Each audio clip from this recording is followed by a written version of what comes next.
The radio crackled with static, then silence. In the operations center at Bagram Airfield, 47 pairs of eyes stared at the same empty frequency.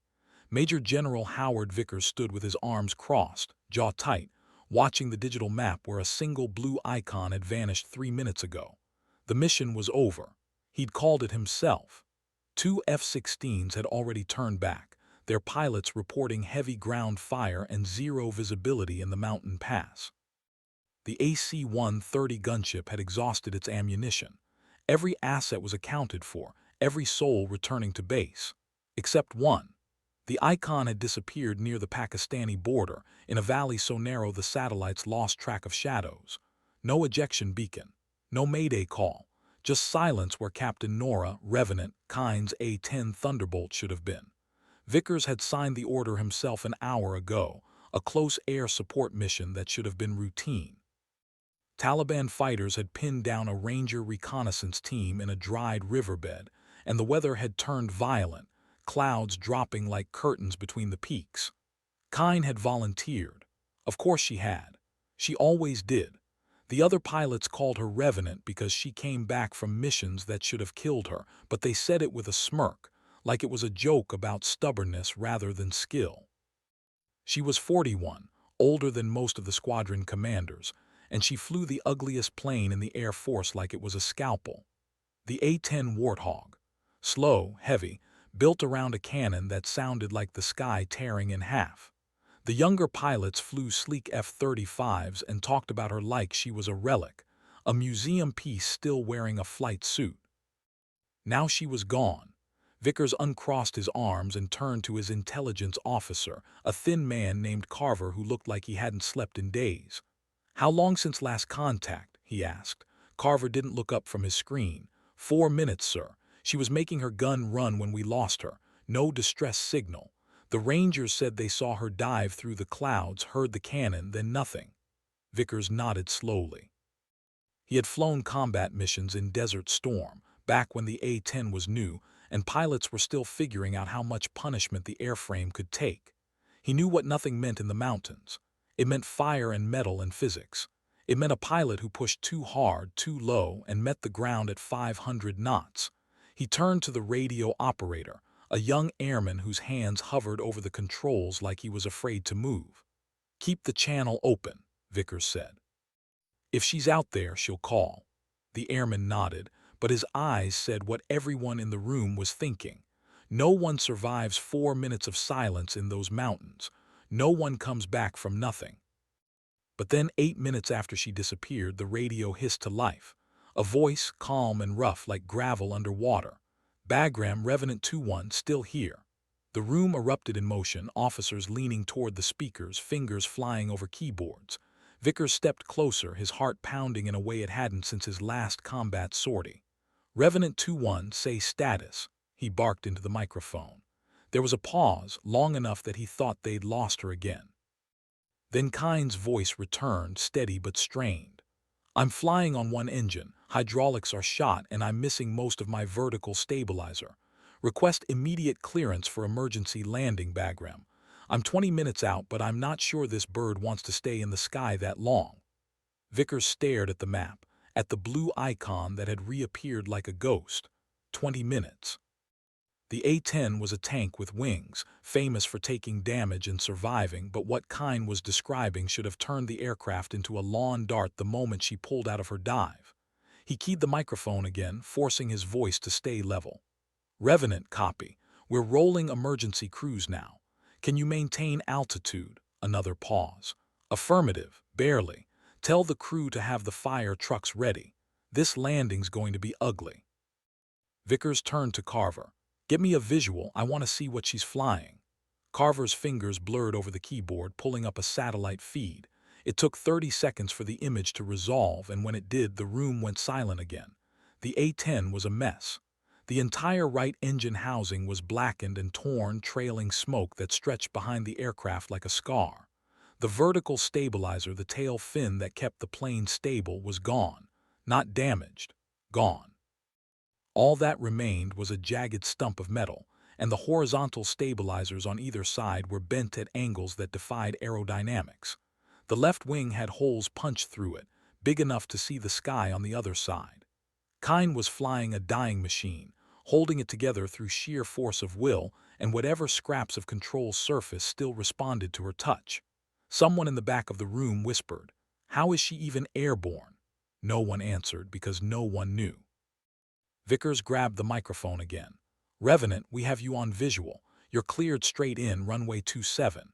Winds are light, visibility good. You've got this." He didn't believe his own words, but he said them anyway because that's what commanders did. They lied when the truth was unbearable.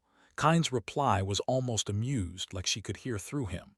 "Appreciate the optimism, General. I'll do my best not to scatter pieces of warthog across your nice clean runway." The minutes crawled. Vickers watched the blue icon inch closer to Bagram, the satellite feed showing the battered A-10 limping through the sky like a wounded animal refusing to die. Emergency crews lined the runway, foam trucks and ambulances positioned at intervals, their lights flashing in the morning sun. The tower had cleared all other traffic, and the entire base seemed to hold its breath. Kine's voice came through again, quieter now. "Bagram, I've got the field in sight. Starting my approach." Vickers could hear the strain in her words, the effort it took to keep the aircraft stable. "Copy, Revenant, you're doing great. Gear down when ready." There was a mechanical grinding sound over the radio, followed by a muted thump. "Gear down," Kine confirmed. "I think. Can't get a green light on the right main. It might be stuck, might be gone. Won't know until I touch down." Vickers closed his eyes for a moment, then opened them and focused on the screen. The A-10 was close now, low over the perimeter fence, its nose high and its good engine screaming to keep it aloft. He could see the landing gear hanging beneath it, but the right strut looked crooked, twisted. If it collapsed on touchdown, the plane would cartwheel, shedding debris and fire.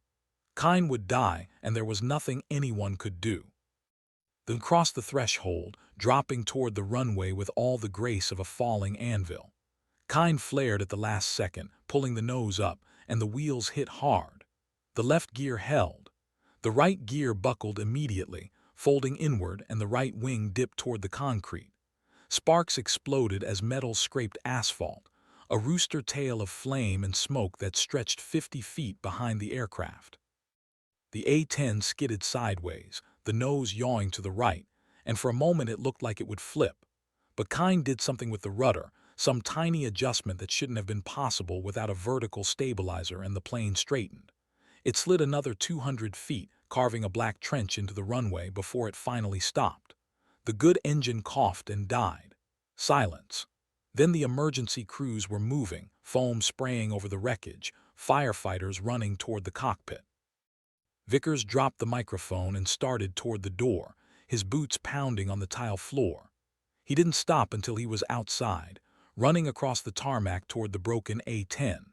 By the time he reached it, Kine was already climbing out of the cockpit, her flight suit soaked with sweat and hydraulic fluid. She moved slowly, carefully, like someone who had just run a marathon and wasn't sure her legs would hold. When her boots hit the ground, she looked up at Vickers and smiled, a tired, crooked thing that didn't reach her eyes. "Told you it'd be ugly," she said. Vickers just stared at her, then at the aircraft behind her. It looked like it had been through a shredder. The tail was gone, the right wing was shredded, and the fuselage was pocked with bullet holes and shrapnel scars. It was a miracle the thing had stayed in the air long enough to land, let alone carry a pilot home alive. "How?" he asked, because it was the only word that made sense. Kine shrugged, wincing as the movement pulled at something in her shoulder. "I flew it like it wanted to be flown, sir. The A-10's tough, she doesn't quit if you don't." She turned and looked at the wreckage, her expression softening. "Besides, the Rangers were counting on me. I wasn't about to let them down." Vickers nodded slowly, feeling something shift in his chest. Respect, maybe. Or awe. He'd been flying for 30 years, and he'd never seen anything like what Kine had just done. "The Rangers?" he asked. "They made it," Kine nodded. "All 6. I gave them enough breathing room to extract. That's what matters." The medical team arrived then, insisting on checking Kine for injuries, but she waved them off, insisting she was fine. Vickers could see the lie in the way she held her left arm, the way her weight shifted off her right leg. She wasn't fine. She was just too stubborn to admit it. As they led her toward the ambulance, Vickers stayed behind, standing in front of the ruin. He reached out and touched the fuselage, feeling the heat still radiating from the metal. Up close, the damage was even worse. He counted 17 holes in the left wing alone, some small, some large enough to stick his fist through. The cannon housing under the nose was scorched black, and the right engine was a twisted mess of metal and carbon. But the aircraft had held together. It had brought its pilot home. Vickers thought about the younger pilots back in the operations center, the ones who flew the new jets and joked about the Warthog being obsolete. He wondered what they'd say now, seeing this. He wondered if they'd understand. Probably not, he decided. Understanding came with time and scars, and most of them were too young for either. He stepped back and saluted the aircraft, a reflex that felt appropriate even though there was no one to see it. Then he turned and walked back toward the operations center. By the time he reached the building, word had already spread. Pilots and crew chiefs lined the hallways, watching through windows as the wreckage was towed off the runway. Some were silent, awed. Others talked in low voices, recounting what they'd seen on the screens. Vickers pushed through them and returned to the operations center, where Carver was waiting with a tablet in his hands. "Sir, the Rangers just checked in. They wanted me to pass along a message." Vickers took the tablet and read the text on the screen. It was short, just 4 words, but they carried weight. "Revenant saved our lives." He handed the tablet back and nodded. "Make sure Captain Kyne sees that." Carver hesitated, then asked the question everyone wanted to ask. "Sir, how did she do it? I've been flying desks for 10 years, but even I know that plane shouldn't have been able to fly." Vickers considered the question, then shook his head. "I don't know, Lieutenant. Maybe it's skill, maybe it's luck, maybe it's something else." He paused, thinking about Kyne's calm voice over the radio, the way she'd kept the A-10 in the air through sheer determination. "Or maybe," he said quietly, "it's just who she is." That night, after the debriefs and the paperwork and the phone calls to higher command, Vickers found himself alone in his quarters, staring at a bottle of whiskey he'd been saving for a special occasion. He poured 2 fingers into a glass and sat down at his desk, thinking about the day, about Kyne, about the A-10. He'd written the commendation himself, recommending her for the Distinguished Flying Cross, but the words felt inadequate. How did you capture something like that on paper? How did you explain the inexplicable? He thought about calling her, checking in, but decided against it. She'd be in the hospital now, getting x-rays and stitches and lectures from doctors who didn't understand why she'd refused treatment on the runway. She'd be fine. She always was. Instead, he raised the glass in a silent toast to the woman who just redefined what possible meant. Then he drank, savoring the burn, and tried not to think about how close they'd come to losing her. Outside, the night was quiet. The base had settled into its routine, mechanics working on aircraft, guards patrolling the perimeter, the hum of generators filling the air.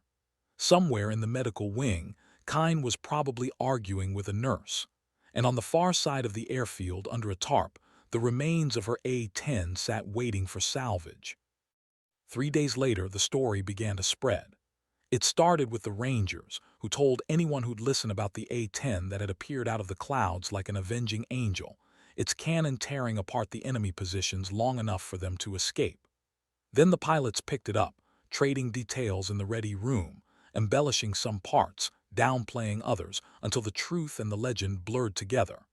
By the end of the week, half the base knew Kyne's name, and the other half had heard the rumors. The pilot who'd flown a dead plane home, the woman who'd laughed at physics and won. Kyne, for her part, stayed out of sight. She'd been released from the hospital after 2 days, her shoulder wrapped, her ribs taped, and orders to take a week of medical leave. She ignored the orders and showed up at the squadron building the next morning, limping slightly but otherwise defiant. Her squadron commander, a lieutenant colonel named Briggs, tried to send her home, but she refused.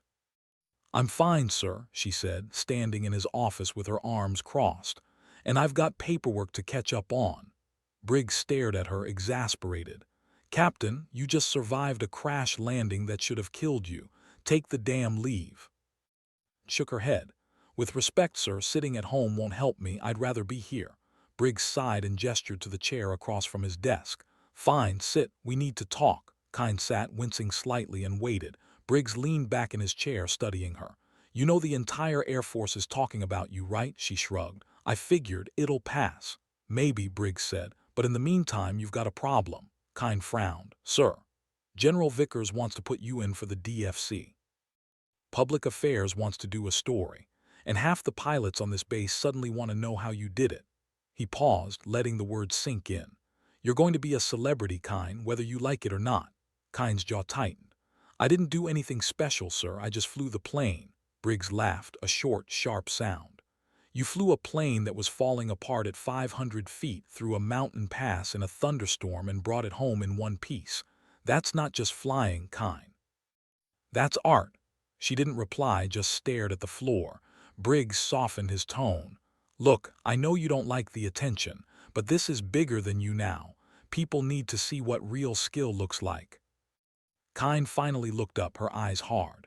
"Then let them see the plane, sir, not me." Briggs studied her for a long moment, then nodded slowly. "All right, I'll keep public affairs off your back, but you're still getting the medal." Kyne stood, the conversation clearly over. "Understood, sir." As she left the office, Briggs watched her go, shaking his head. He'd known Kyne for 3 years, and he still couldn't figure her out. She was one of the best pilots he'd ever seen, but she carried herself like she had something to prove, like every mission was a test she couldn't afford to fail. He wondered what drove her, what ghost she was running from. But he didn't ask. Some questions didn't have answers, and some pilots didn't want to be understood. They just wanted to fly. Kyne spent the rest of the day in the squadron operations room, reviewing mission logs and updating flight schedules. The other pilots gave her a wide berth, unsure how to approach her. She'd always been distant, professional, but now there was something else in the way they looked at her. Respect, maybe, or fear. She wasn't sure which. That evening, as the sun set over the mountains, she walked out to the flight line. The A-10 was gone, already hauled off to a hangar for assessment, but she could still see the black scar on the runway where she'd landed. She stood there for a long time, hands in her pockets, staring at the mark. Someone approached from behind, boots crunching on gravel. She didn't turn. "Captain Kyne." The voice was young, uncertain. She glanced over her shoulder and saw a first lieutenant she didn't recognize, fresh-faced and nervous. "Yes." The lieutenant hesitated, then stepped closer. "I just wanted to say, ma'am, what you did was incredible. I've been flying F-16s for 2 years, and I can't imagine pulling off something like that." Kyne turned back to the runway. "You'd be surprised what you can do when you don't have a choice." The lieutenant nodded, even though she couldn't see him. "Still, ma'am, it was impressive." She didn't reply, and after a moment the lieutenant walked away, leaving her alone with the scar and the fading light. Kyne closed her eyes and took a deep breath, letting the cool air fill her lungs. She thought about the mission, about the Rangers, about the A-10 shaking apart around her. She thought about the moment when she'd realized the vertical stabilizer was gone, when the plane had started to yaw uncontrollably, and she'd had to fight it with everything she had just to keep it airborne. She thought about the voice in her head, the one that had whispered she wasn't good enough, that she'd finally pushed too far. And she thought about the moment when she'd proven that voice wrong. Again. Kyne opened her eyes and looked up at the sky, where the first stars were beginning to appear. Somewhere out there, the Rangers were safe, drinking beer and telling stories. Somewhere, the Taliban fighters who tried to kill them were buried under rubble and smoke. And somewhere, a plane that shouldn't have survived was sitting in pieces, waiting to be studied. She smiled just a little. Then she turned and walked back toward the barracks, her shadow long in the dying light. Behind her, the scar on the runway gleamed black in the dusk, a monument to the impossible. And above, the sky stretched on, endless and indifferent, waiting for the next pilot brave enough or foolish enough to challenge it. Kyne was both. The next morning, General Vickers called a meeting with the senior staff. The mood in the room was tense, the kind of tension that came from unfinished business and unanswered questions. Vickers stood at the head of the table, his hands flat on the polished wood, and looked at each officer in turn. "Gentlemen," he began, "we need to talk about Captain Kyne." There was a murmur of agreement. Colonel Briggs spoke first. "Sir, with respect, I think we should leave her alone." "She's made it clear she doesn't want the attention." Vickers nodded. I understand that, Colonel, but this isn't about what she wants, it's about what the Air Force needs. He gestured to the screen on the wall where an image of the ruined A-10 was displayed. This aircraft should have crashed. By every metric, every calculation, it should have fallen out of the sky the moment it took damage. But it didn't. It flew for 20 minutes and landed intact. That's not just skill. That's something we need to understand. Carver, the intelligence officer, leaned forward. Sir, are you suggesting we study the incident? Vickers nodded. Exactly. I want a full analysis of the flight data, the damage, everything. I want to know how she did it, and I want to know if it's replicable. Briggs frowned. Sir, with respect, some things can't be replicated. Kind's been flying for 20 years. She has instincts most pilots never develop. Vickers met his gaze. Maybe, but if there's even a chance we can teach this, we owe it to every pilot in the Air Force to try. The room fell silent. Vickers could see the doubt in their faces, the skepticism. But he didn't care. He'd seen what Kind had done, and he knew it was something rare, something precious. If they could bottle it, even a fraction of it, they could save lives. Colonel Briggs, he said, I want you to work with Kind on this. Debrief her, get her input, see if we can figure out what made the difference. Briggs hesitated, then nodded. Yes, sir. Vickers dismissed the meeting, but he stayed behind, staring at the image of the A-10. He thought about the young pilots, the ones who flew the new jets and believed technology would save them. He thought about Kind, who flew an old plane with bullet holes in half a tail and made it look easy. And he thought about the future, about the wars yet to come, and the pilots who'd fight them. That afternoon, Briggs found Kind in the maintenance hangar, standing in front of her wrecked. The aircraft had been partially disassembled, its panels removed, its internal systems exposed like the guts of some great mechanical beast. Kind stood with her arms crossed, staring at the damage with an expression Briggs couldn't read. Captain, he said, announcing his presence. She glanced at him, then back at the plane. Sir. Briggs stepped closer, his boots echoing on the concrete floor. General Vickers wants me to debrief you. He wants to understand how you kept this thing in the air. Kind's jaw tightened, but she didn't look away from the plane. There's nothing to understand, sir. I flew it, that's all. Briggs sighed. Kind, I know you don't like talking about this stuff, but it's important. There are pilots out there who could learn from what you did. She finally turned to face him, her eyes hard. What I did, sir, was stay alive. There's no lesson in that. There's just luck and stubbornness. Briggs shook his head. I don't believe that, and neither do you. Kind stared at him for a long moment, then looked back at the plane. Fine, you want to know how I did it. She pointed to the tail section, or what was left of it. The vertical stabilizer was gone. That meant I had no directional stability. The plane wanted to spin, to yaw to the right. So I used the ailerons and the rudder to counteract it, constantly adjusting, never letting it settle. She moved to the right wing, running her hand along the torn metal. The right engine was dead, and the left was overheating. I had to throttle back, which meant I was flying slower than I should have, barely above stall speed. Every second was a gamble. She turned to face Briggs, her expression intense. And the whole time, sir, I was listening to the plane, feeling it. The A-10 talks to you if you pay attention. It tells you when it's about to quit, when it's about to break. And I listened. That's how I did it. Briggs nodded slowly, absorbing her words. All right, but how do we teach that? How do we make other pilots understand? Kind smiled, bitter and tired. You don't, sir. You can't teach instinct. You can't teach feel. Either you have it or you don't. Briggs wanted to argue, but he could see the truth in her eyes. She was right. What she'd done wasn't something that could be broken down into steps. That night, Kind sat alone in her quarters, staring at the wall. Her shoulder ached, a deep throbbing pain that no amount of ibuprofen could touch. Her ribs hurt when she breathed. But those were just physical wounds, the kind that healed with time. The other wounds, the ones no one could see, those were older, deeper. She thought about the mission, about the moment when the Taliban fighters had opened fire, when the sky had filled with tracers and the A-10 had shuddered under the impact. She thought about the Rangers, their voices desperate over the radio, calling for help. And she thought about the choice she'd made, the one she always made, to push forward, to risk everything because the alternative was unthinkable. She'd made the same choice a dozen times before in other valleys, other missions. And every time she'd survived. but she knew deep down that her luck wouldn't last forever. One day, the plane would break or she'd push too hard and she wouldn't come back. It was inevitable. The thought didn't scare her. It just was. She stood and walked to the window, looking out at the dark base.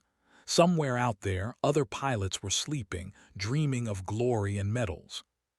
Somewhere, mechanics were working through the night, keeping the machines of war running. And somewhere in a hangar, her A-10 sat in pieces, a testament to what was possible when you refused to quit. Kyne pressed her hand against the glass, feeling the cold. Then she turned away and went to bed, knowing that tomorrow there'd be another mission, another flight, another chance to prove herself.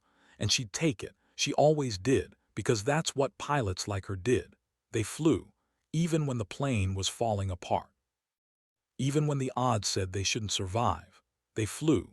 And sometimes, against all reason, they came home. Kyne closed her eyes and let the darkness take her, dreaming of the sky. The next week passed in a blur of debriefs and medical checkups. Kyne answered every question with the same clipped precision, giving the facts and nothing more. The flight data recorders had survived the landing, and the engineers pored over them, trying to piece together how she'd kept the A-10 aloft. What they found was both remarkable and frustrating. The data showed constant, minute adjustments to the control surfaces, hundreds of tiny corrections every second. Kyne had flown the plane like a musician playing an instrument, her inputs so precise and intuitive that they defied analysis. The engineers tried to model it, to simulate the flight, but every simulation ended the same way, with the A-10 crashing. The only variable they couldn't replicate was Kyne herself. Her skill, her instinct, the indefinable quality that separated great pilots from good ones. General Vickers read the reports with a mixture of pride and frustration. He'd hoped for something concrete, something they could teach. Instead, all he had was proof that some things couldn't be taught. They could only be earned through years and scars and flights that should have been fatal. He called Kyne to his office on a Thursday morning, and she arrived exactly on time, her uniform crisp, her expression neutral. "Captain," he said, gesturing to the chair. "Sit." She sat, and he studied her for a moment before speaking. "I've read the reports. The engineers say what you did was impossible." Kyne didn't react. "They're not wrong, sir." Vickers smiled faintly. "No, they're not, but you did it anyway." He leaned forward, resting his elbows on the desk. "I want to know why."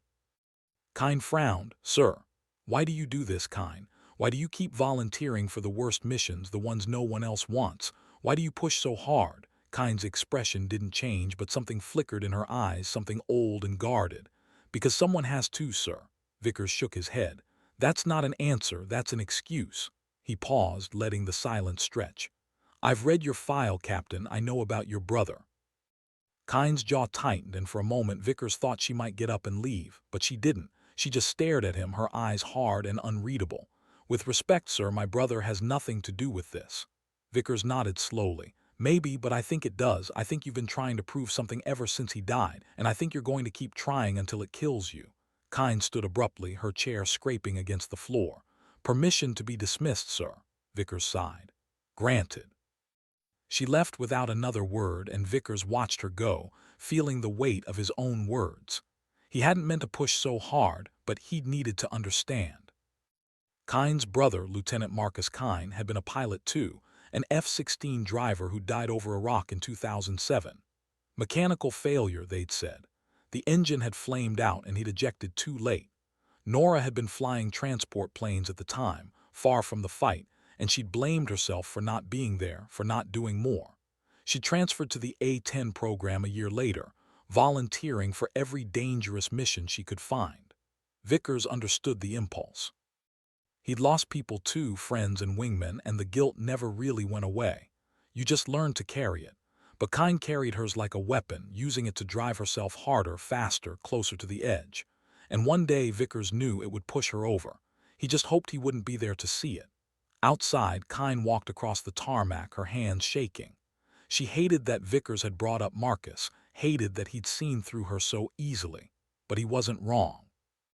Every mission, every flight, she was trying to prove that she was good enough, that she could have saved him if she'd been there. It was irrational, she knew, but knowing didn't make it hurt less. She reached the flight line and stopped, staring at the rows of aircraft. F-16s, F-35s, sleek and deadly, and at the far end a handful of A-10s, battered and scarred, waiting for their next mission. She walked toward them, drawn by something she couldn't name.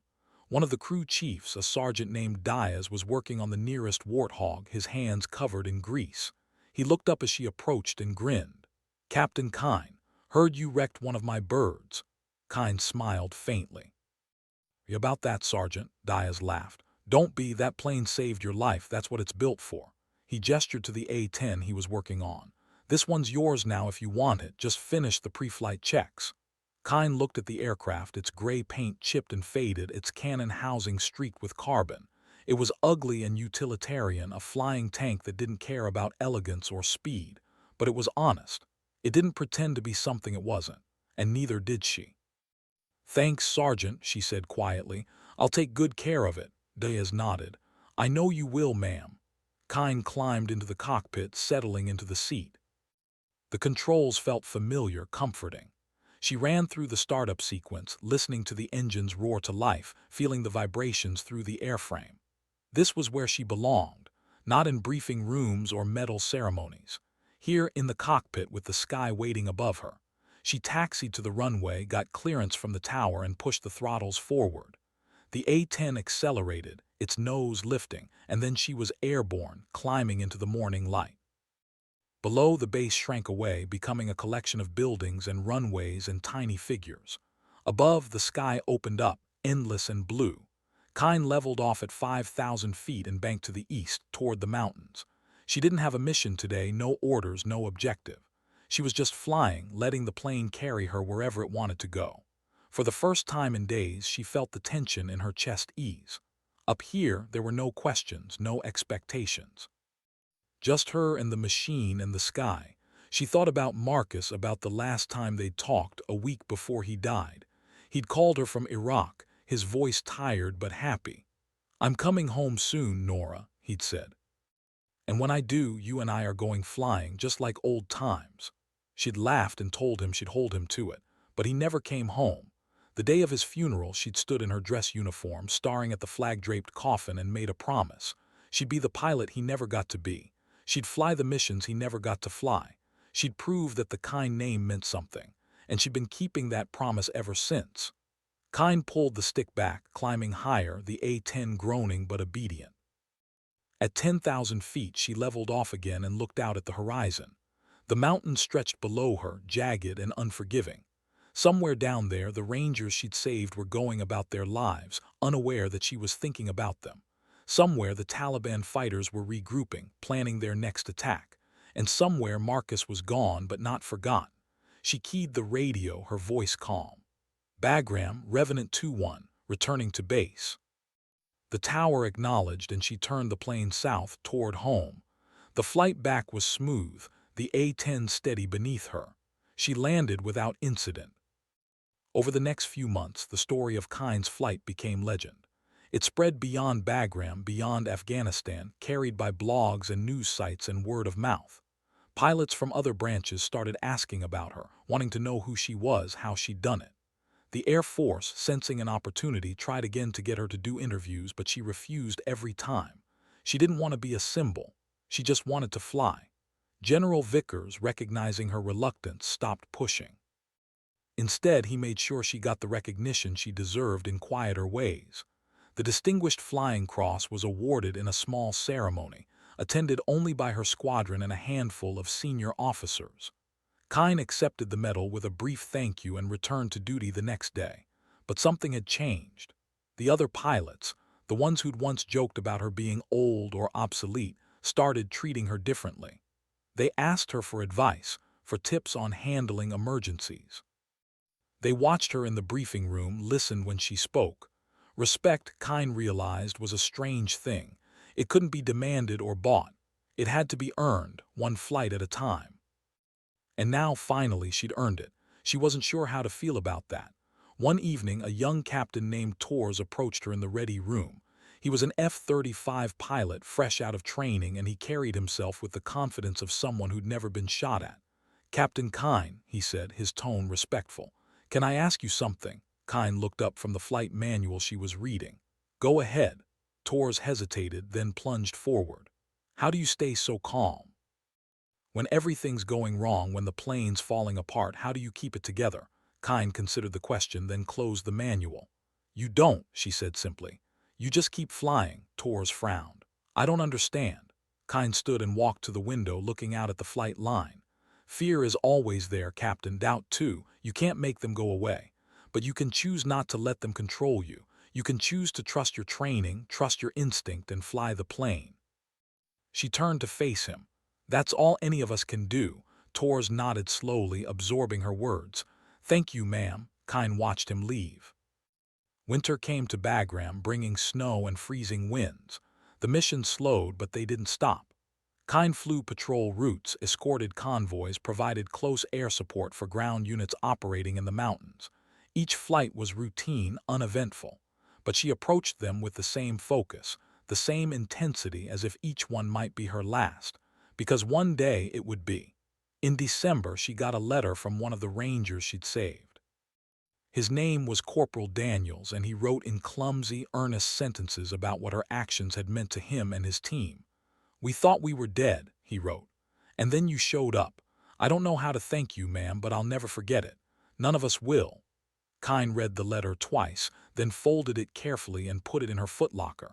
She didn't cry, didn't let herself feel the weight of his gratitude. But she kept the letter, and sometimes, on the bad days, she'd take it out and read it again. It reminded her why she flew, not for medals or recognition, but for moments like this, for people like Daniels. On Christmas Eve, the squadron held a small party in the ready room. Someone had strung up lights, and there was a sad-looking tree in the corner, decorated with makeshift ornaments. Kine attended, more out of obligation than desire, and stood in the back with a cup of coffee, watching the younger pilots laugh and joke. Colonel Briggs found her there, holding a beer. You doing okay, Kine? She nodded. Yes, sir, just thinking. Briggs smiled. Dangerous habit. He gestured to the room. You should join them. They look up to you, you know. Kine glanced at the pilots, then back at Briggs. They'll be fine without me, sir. Briggs shook his head. Maybe, but you won't be fine without them. He paused, choosing his words carefully. You've spent so long trying to prove yourself, Kine, that you've forgotten how to be part of a team. Let them in. They might surprise you. Kine didn't reply, but she thought about his words long after the party ended. That night, lying in her bunk, she stared at the ceiling and wondered if he was right. Maybe she had been pushing people away. The new year brought new missions.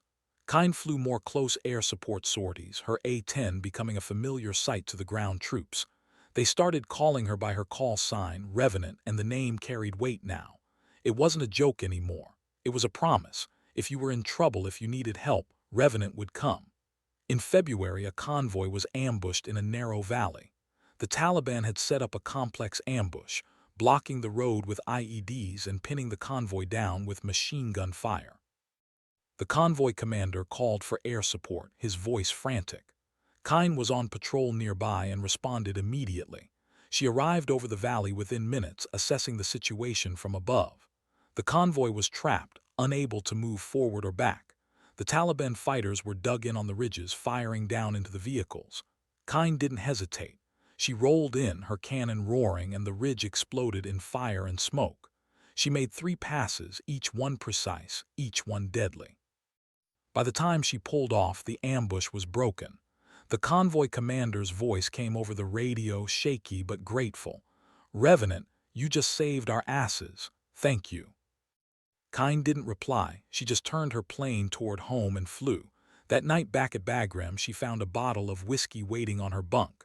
There was a note attached, unsigned. From the convoy, you're a legend. Kine stared at the bottle for a long time, then opened it and poured a small glass. She raised it in a silent toast to the convoy, to the rangers, to all the people she'd saved. Then she drank and went to bed. The weeks blurred together. More missions, more flights, more close calls. Kine's A-10 took damage on 3 separate occasions, nothing as severe as the first time, but enough to keep the crew chiefs busy. Diaz joked that she was trying to give him job security.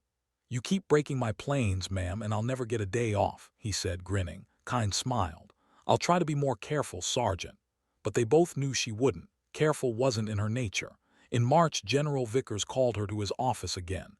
This time his expression was serious. "Captain, I have news. You're being reassigned." Kine felt her stomach drop. "Sir," Vickers handed her a folder. "You're going stateside.